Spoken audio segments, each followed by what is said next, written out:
Good morning 7th class. आज हम आपकी एसएसटी की बुक स्टार्ट करते हैं। सबसे पहले एसएसटी की बुक में हम आपका 4th chapter the Mughal empire से स्टार्ट करते हैं।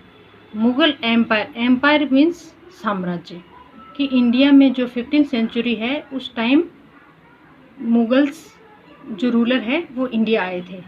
अब आज हम इस पूरे आपके चैप्टर का है हिंदी ट्रांसलेशन देखते हैं। सबसे पहले अपन देखते हैं मुगल्स थे कौन। देखो, the Mughals were the descendants of two great dynasties. The Mughals were the descendants मतलब होता है वंशज, of two great dynasties. Dynasties means राजवंश, कि जो मुगल है वो दो राजवंश से रिलेटेड थे। From their mother side they were the descendants of Genghis Khan, कि वो अपनी माता के पक्ष से या मदर साइड से गेंगिस, इसको चंगेज वंश भी बोला जाता है, इससे रिलेटेड थे। While from their father side they were the successor of Amir Timur, और फादर साइड से वे तैमूर का आपने नाम सुना होगा, तैमूर से रिलेटेड थे। We have studied about both of them in the previous chapter, but the Mughals felt proud only of their Timurid ancestry only। लेकिन जो है आपने देखा होगा कि ये है अपनी मदर साइड को कम इम्पोर्टेंस देते थे, फादर साइड को ज़्यादा इम्पोर्टेंस दे रहे हैं। तो इसमें यही बताया है कि ये जो है तैमूर वंशज को ज़्यादा महत्व देते थे, इस पर ज़्यादा प्राउड फील करते थे। Each Mughal ruler got a picture made of Timur with himself।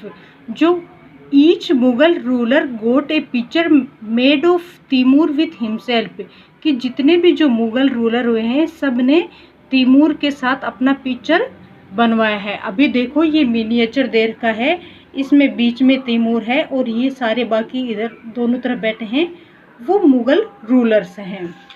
अब सबसे पहले है जो इंडिया आने वाला जो रूलर था वो है Babar.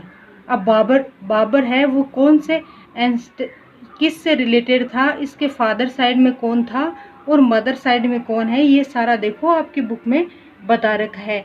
Babar's ancestors, Genghis Khan mother side, अमीर तैमूर फादर साइड, ये डिसेंडेंट्स हैं। यूनुस खान है और कुतलुक निगार खानों इसकी मदर नेम है। और अमीर तैमूर फादर साइड में डिसेंडेंट्स मीरान शाह मिर्ज़ा, सुल्तान मोहम्मद मिर्ज़ा, सुल्तान अबू सैद मिर्ज़ा, उमर शेख मिर्ज़ा। और तो इसके जो बाबर है इसके फादर का नाम है उमर शेख मिर्ज़ा। अब देखो अपन बाबर के बारे में देखते हैं। ये आपको बाबर का जो फ़ोटो है ये आपकी बुक में दे रखा है। अब अपन स्टार्टिंग में बाबर के बारे में पढ़ते हैं। देखो, बाबर का जो टाइम है वो कब से था, AD 1526 से 1530। AD मीन्स होता है after Christ born. Zahiruddin Mohammad Babur ascended the throne of Fargana in AD 1494 when his father died accidentally। Fargana was a small principality in Central Asia। He succeeded his father at the age of 12 years। In order to expand his empire, he invaded India 5 times। यहाँ तक देखते हैं कि जो बाबर है उसका full name क्या है, जहीरुद्दीन मोहम्मद बाबर। और ये है फरगना, सबसे पहले जो फरगना का थ्रोन है उस पर ये रूलर बना था। कब बना था, 1494 में, जब एक्सीडेंटली इसके फादर की डेथ हो जाती है तो 12 इयर्स की एज में ही इसको रूलर बना देते हैं। नेक्स्ट देखो, ये इसमें बता रखा है। देखो, ही इन्वेडेड इंडिया 5 टाइम्स, कि इसने इंडिया पर 5 बार आक्रमण किया था। In the 5th expedition he defeated Ibrahim Lodi in AD 1526। 5वीं बार इसने इब्राहिम लोदी को 1526 में हराया था, डिफीट किया था। But the decisive battle was fought between Babur and Rana Sanga on 1527 at village Khanwa near Agra. लेकिन जो उसका है निर्णायक युद्ध है वो राजपूत शासक थे राणा सांगा, उनके साथ खानवा वॉर हुआ था। और खानवा जो है वो कहाँ पर है, आगरा के पास में है। Rana Sanga was the king of Mewar. He was the greatest Rajput king of the period. In the battle Rana Sanga was defeated. After this Babur become the master of north India in AD 1528. He defeated the Rajput at Chanderi. In this way, he established his control over Punjab, Delhi, and Gangetic plains as far as Bihar. He died in AD 1530. अब देखो, जो राजपूत शासक है राणा सांगा बहुत ही famous ruler था, लेकिन इसने बाबर ने सांगा को हरा दिया था। और सांगा को हराने के बाद में इसने इंडिया के जो मोस्ट ऑफ एरियाज़ हैं, पंजाब है, दिल्ली है, जो गंगा नदी के मैदान हैं, बिहार हैं, इन सब को अपने कंट्रोल में कर लिया था। और फिर इसकी डेथ कब हो जाती है, ये है देखो 1530 में।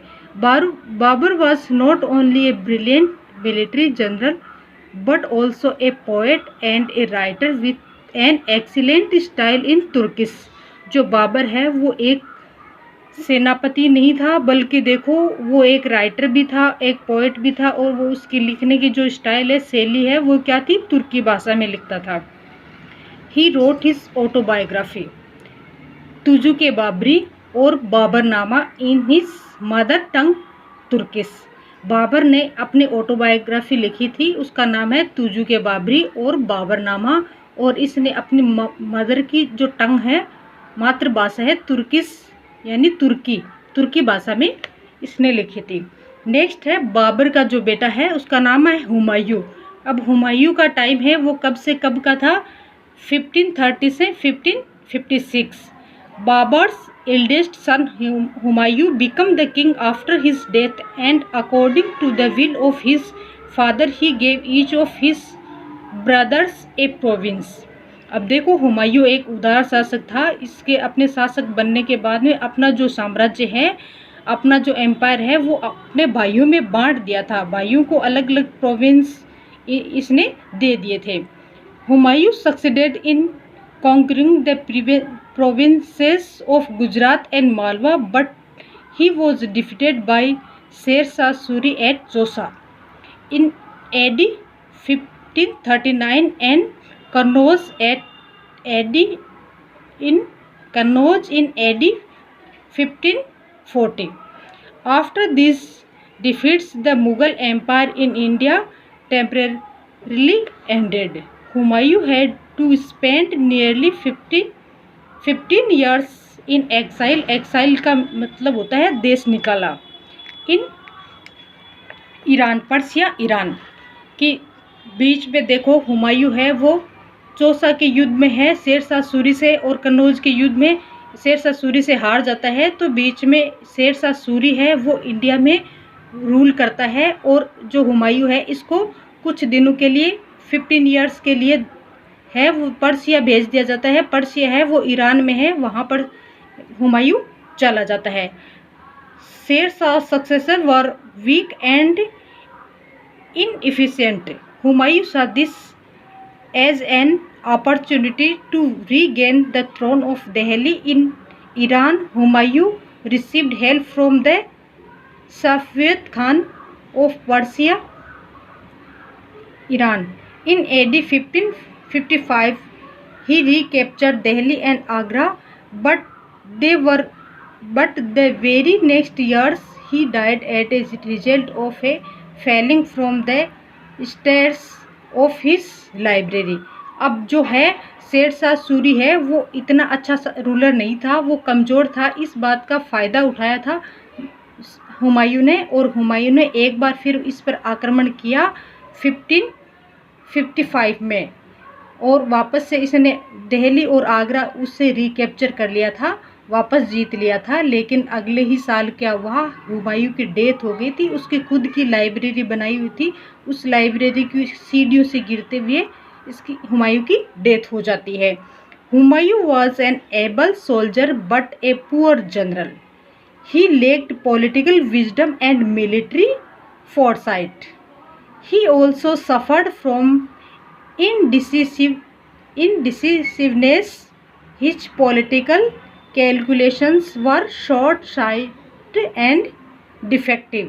जो हुमायूं है वह एक एबल सोल्जर था बट ए पुअर जनरल, लेकिन वो सेनापति अच्छा नहीं था। उसमें है राजनीति की जो दूरदृष्टि होती है, राजनीति में पॉलिटिकल में जो सोचना होता है उसकी इसमें कमी थी, इसलिए इसने अपना है वो एक बार साम्राज्य खो दिया था। शेरशाह सूरी ने इसको हरा दिया था।